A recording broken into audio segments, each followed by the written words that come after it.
এখানে কিছু রূপোর জিনিস আছে বন্ধুরা, তো এইগুলো আমি বানাতে দিয়েছিলাম, আজকে দিয়ে গেল, তাই ভাবলাম চলো তোমাদের সাথে শেয়ার করি। আর কেমন হয়েছে কিন্তু অবশ্যই কমেন্ট করে জানাবে।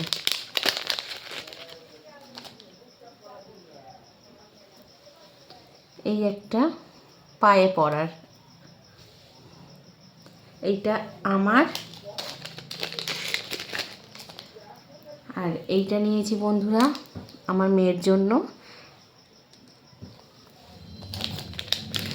আর এটা হাতের একটা ব্রেসলেট, এইটাও আমার মেয়ের জন্য।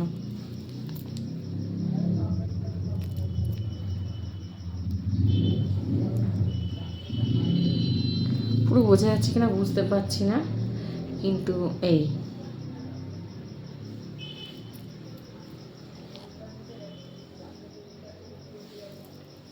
তিনটে জিনিস বানাতে দিয়েছিলাম, তো আজকে দিয়ে গেল। কেমন হয়েছে বন্ধুরা অবশ্যই কিন্তু কমেন্ট করে জানাবে। আর সবথেকে বেশি ভালো লাগলো তোমাদের কোনটা সেটাও কিন্তু জানাবে। টাটা।